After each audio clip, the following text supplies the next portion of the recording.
नमस्कार। कल हमने वर्गीकरण का चैप्टर स्टार्ट किया था, यानी वर्गीकरण तथा सूचीकरण वाला चैप्टर स्टार्ट किया था, यानी यूनिट 2 स्टार्ट की थी। उसके अंदर हमने वर्गीकरण की बेसिक परिभाषाएं पढ़ी थी और वर्गीकरण के उद्देश्य और कार्य देखे थे। आज हम नोटेशन के बारे में पढ़ेंगे। उसी क्रम में आगे बढ़ते हुए हम नोटेशन के बारे में पढ़ेंगे।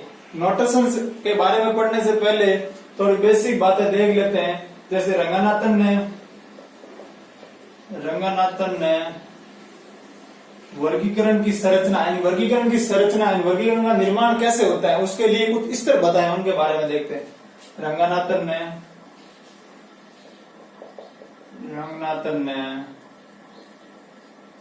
वर्गीकरण की संरचना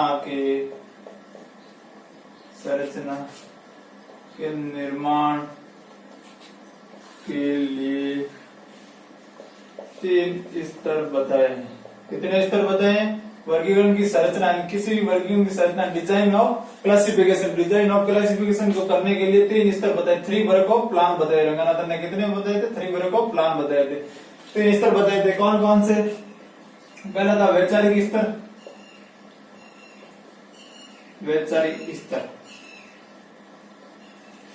दूसरा था शाब्दिक स्तर,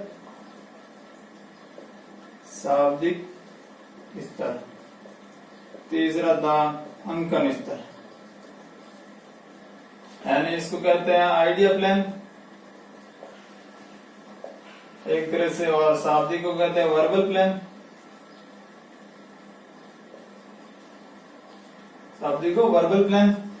और अंकन को नोटेशनल।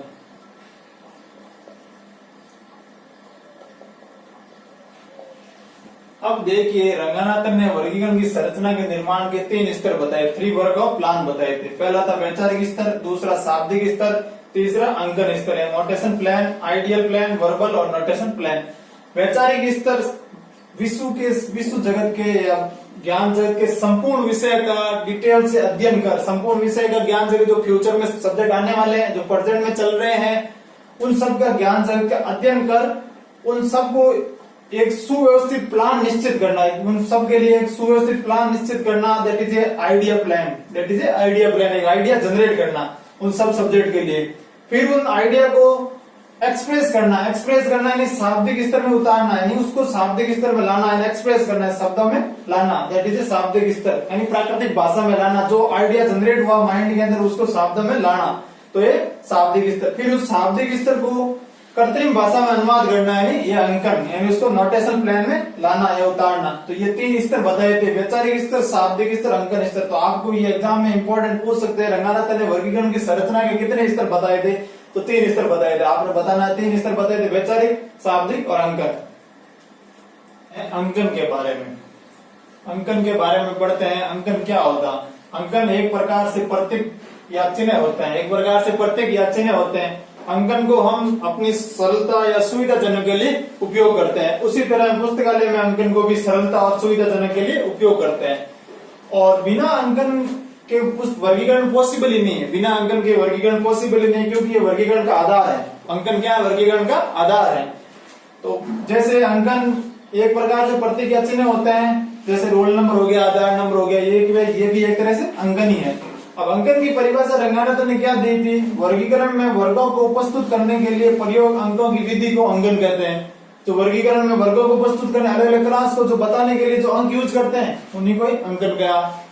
मार्केट मान ने इंपॉर्टेंट है, याद रखना इसकी परिभाषा। मार्केट मान वर्गों तथा उसके उप वर्गों के लिए प्रयोग किए गए प्रतीक चिन्ह, वर्गों क्लास और सब क्लास के लिए प्रयोग किए गए प्रतीक चिन्ह को अंकन कहते हैं। ये मार्केट मान की परिभाषा थी। इसी रिचर्डसन की परिभाषा इंपॉर्टेंट है, याद रखना, ये एग्जाम में आई हुई है और आपको पूछ सकता है। Notation is a short handed sign, ये किसने कहा था? इसी रिचर्डसन ने कहा था। तो अंकन एक संक्षिप्त अक्षर है या अंकन एक आशुलिपिक है, या तो आप पूछ सकते हैं आपको अंकन एक आशुलिपिक है। तो ये परिभाषा इंपॉर्टेंट है। तो ये हमने अंकन की परिभाषा देखी है। अब हम देखेंगे अंकन कितने प्रकार के होते हैं। आगे हम देखेंगे अंकन कितने प्रकार के होते हैं।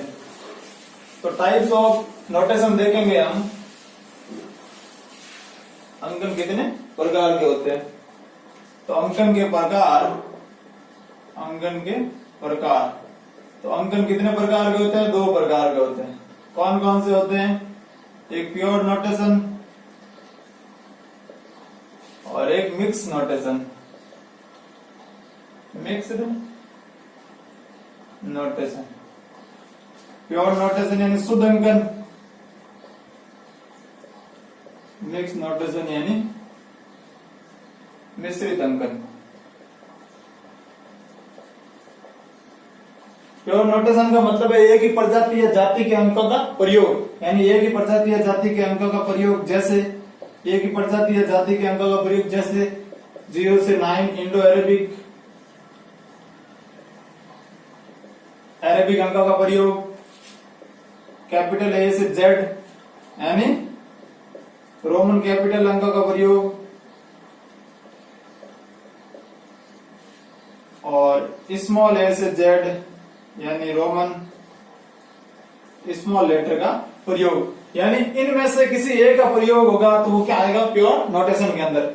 जैसे इसका एग्जांपल आप याद कर लेना, कौन कौन सी पद्धतियां हैं जो प्योर नोटेशन के अंदर आती है और मिक्स नोटेशन के अंदर आती है। तो पहली पद्धति है डीडीसी पद्धति, जो 1876 में आई थी और मेलविल डेवी ने ये पद्धति दी थी। 1876 में आई थी और डीडीसी डेवी डेसिमल क्लासिफिकेशन पद्धति, ये पद्धति के अंदर प्योर नोटेशन का यूज किया। कौन से नोटेशन का? इंडो अरेबिक, सिर्फ 0 से 9 अंकन का प्रयोग किया, इंडो अरेबिक अंकों का यूज किया गया।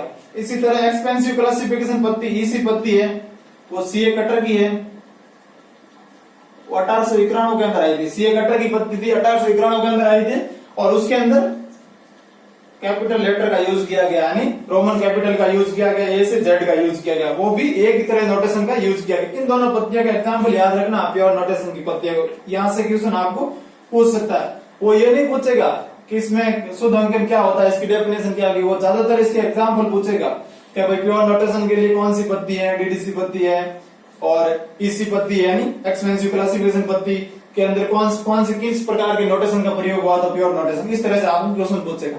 उसी तरह से मिक्स नोटेशन क्या होता है? एक से अधिक प्रजाति या जाति के अंकों का यूज है, बहुत सारे मिक्स अंकों का यूज होता हो। जैसे कैपिटल लेटर का भी यूज कर लिया और स्मॉल लेटर का भी यूज कर लिया, एंड रोमन स्मॉल का भी यूज कर लिया, इंडो अरेबिक का यूज कर लिया, गणितीय चिन्हों का भी यूज कर लिया। इस तरह से पद्धति के अंदर मिक्स नोटेशन पद्धति के अंदर आते हैं। मिक्स नोटेशन पद्धतियां कौन कौन सी है? कॉलम क्लासिफिकेशन रंगनाथन की, ये 1933 में आई थी, रंगनाथन की पद्धति, column classification mix notation use किया गया।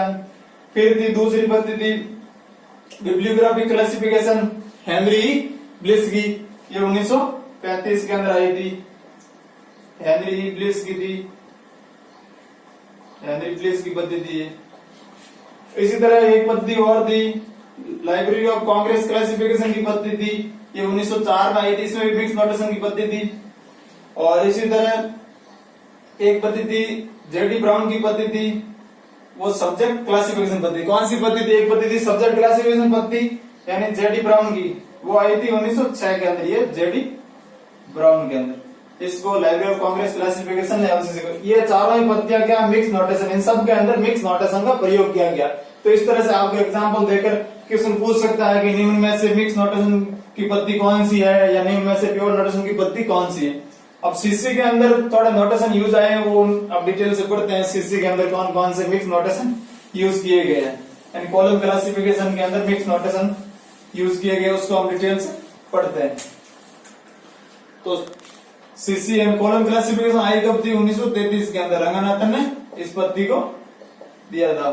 इस पद्धति में कौन कौन से अंकों का यूज किया गया? 0 से 9 इंडो अरेबिक किया गया, फिर कैपिटल ए से जेड तक यानी रोमन कैपिटल का प्रयोग किया गया, रोमन कैपिटल लेटर का प्रयोग किया गया, फिर स्मॉल ए से जेड तक रोमन स्मॉल लेटर का रोमन स्मॉल का प्रयोग किया गया। इनका प्रयोग कितना हुआ? ये 10 नोटेशन हो गए और ये 26 और इसमें 23। इसमें आईएलओ को छोड़ दिया था रंगनाथन ने, आईएलओ को कहीं दूसरी जगह और नोटेशन दे रखे थे, इसलिए रोमन कैपिटल रोमन स्मॉल के अंदर आईएलओ को यूज नहीं किया, छोड़कर आईएलओ को छोड़कर। और 5 क्या योजक चिन्ह यूज किए, 5 कोमा सेमीकोमा, कॉलन, डॉट और इन्वर्टेड कॉमा। क्या योजक चिन्ह यूज किया गया, योजक चिन्ह कितने यूज किए गए, 5। और 4 गणितीय चिन्ह यूज किया गया, arrow, left to right, right to left, और हाइफन का यूज किया, सर्कुलर ब्रैकेट का यूज किया, यानी गणितीय चिन्ह कितने यूज किए गए, 4। एक ग्रीक अक्षर डेल्टा का यूज किया गया, ग्रीक डेल्टा का यूज किया गया, वो कितना, 1। उसी तरह 2 यूज किए गए, सर्कुलर ब्रैकेट और एक लाइन का यूज किया गया, ये कितने हो गए, 2। इसी तरह टोटल लगाना तो 6 रीप्रिंट एडिशन तक, 6 रीप्रिंट एडिशन तक कितने योजक चिन्ह यूज किए गए, यानी टोटल कितने अंकों का प्रयोग किया गया, 71 अंकों का प्रयोग किया गया। और 7 एडिशन के अंदर आप याद रखना, 7 एडिशन के अंदर 74, यानी 7 एडिशन, यानी सीसी के 7 एडिशन के अंदर कितने अंकों का प्रयोग किया, 70, यानी 74, यानी 74 अंकों का प्रयोग किया गया, यानी सीसी के 7 एडिशन तक। तो ये अंक के बारे में था, ये अंकों के बारे में था, ये सीसी के अंदर अंक का यूज किया गया, 71 अंक का यूज, 71 का अंक 6 एडिशन रीप्रिंट तक किया गया और 74 का यूज सीसी के 7 एडिशन तक किया गया। अब अंकों के गुण पढ़ेंगे, अंकों के विभिन्न गुण, अंकों के कौन कौन से गुण पाए जाते हैं। कहते हैं qualities of notation and good notation, एक अच्छे अंकन के गुण, यानी अंकन के गुण, अंकन के गुण कौन से होने चाहिए, उत्तम अंकन क्या कैसा होना चाहिए। तो इनका पहला गुण है सरलता, अंकन एक सरल अंकन होना चाहिए, अंकन पढ़ने, बोलने तथा लिखने तथा समझने के लिए आसानी होना चाहिए, ऐसा अंकन का प्रयोग हमें करना चाहिए। इसमें देखो शुद्ध अंकन है ना, वो एक सरल अंकन है, शुद्ध अंकन सरल अंकन है, तो मिश्रित अंकन एक बोलने तथा समझने में कठिन होता है, शुद्ध अंकन सरल होता है। जैसे डीडीसी के अंदर शुद्ध अंकन का प्रयोग किया गया है, तो डीडीसी पद्धति में सरल अंकन का प्रयोग किया गया है, तो और सीसी के अंदर मिश्रित अंकन का प्रयोग हुआ है, वो समझने तथा बोलने में कठिनाई होती है। अंकन क्या होता है, संक्षिप्त होना चाहिए, छोटा होना चाहिए। उत्तम अंकन का गुण है, अंकन हमेशा छोटा होना चाहिए। जैसे आप देखो, जैसे लाइब्रेरी साइंस मैन क्लास क्या है, लाइब्रेरी साइंस की सीसी के अंदर 2, इसी तरह डीडीसी के अंदर लाइब्रेरी साइंस की मैन क्लास देख लेते हैं, लाइब्रेरी साइंस डीडीसी के अंदर 020, तो सीसी के अंदर ये और डीडीसी के अंदर ये। तो अंकन ये गुण किस में ज्यादा पाया जाता है, छोटापन का गुण किस में ज्यादा पाया जाता है, संक्षिप्तता का गुण किस में पाया जाता है, लाइब्रेरी साइंस संक्षिप्तता का गुण किस में पाया जाता है, सीसी के अंदर ज्यादा पाया जाता है, डीडीसी के अंदर कम पाया जाता है। डीडीसी की मैन क्लास 3 अंकों से स्टार्ट होती है। अंकन स्मरणशील होना चाहिए, यानी निमोनिक होना चाहिए, याद करने में ऐसा अंकन का प्रयोग करे जो समझने तथा बोलने तथा याद करने में भी आसानी हो। सापेक्षिकता गुण, अंकन में सापेक्षिकता गुण पाया जाता है। जैसे देखिए आप सापेक्षिकता गुण, जैसे लाइब्रेरी साइंस ये सब्जेक्ट हो गया, इसके लाइब्रेरी साइंस मेन सब्जेक्ट हो गया, इसको सीसी के अंदर 2 से लिखते हैं। आगे हम प्रैक्टिकल करेंगे तब देखेंगे, समझेंगे कि ये 2 कैसे आता है। मैन क्लास आगे आपको पढ़ाऊंगा, पूरी सीसी 6 एडिशन पढ़ेंगे हम सीसी के अंदर 2 से लिखते हैं। अब एकेडमिक लाइब्रेरी को क्या लिखेंगे, एकेडमिकल लाइब्रेरी को 2-3 से लिखेंगे।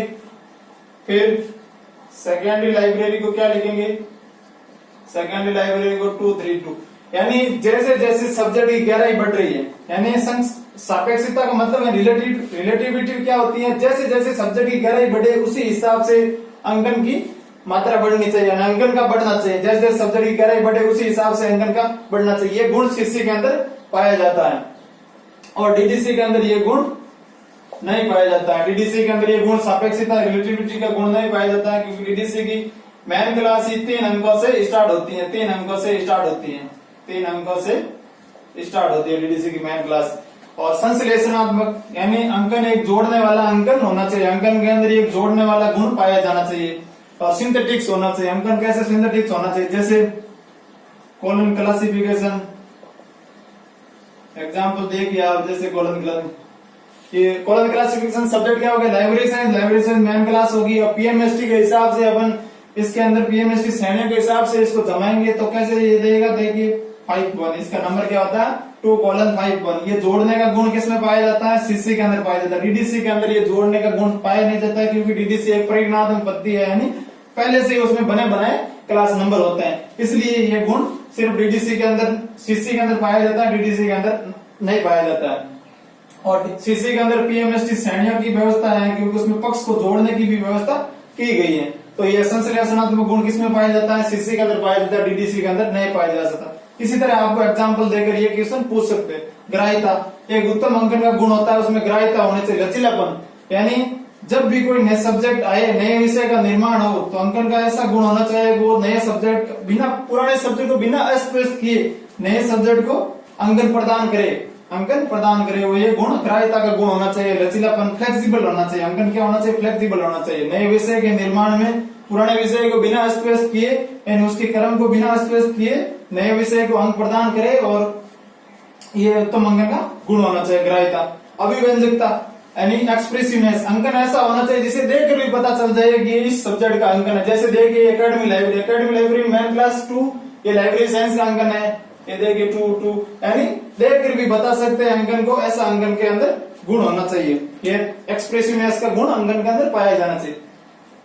तो हमने आज अंकन के बारे में पढ़ा डिटेल से, अंकन के प्रकार देखे, अंकन की परिभाषाएं देखी।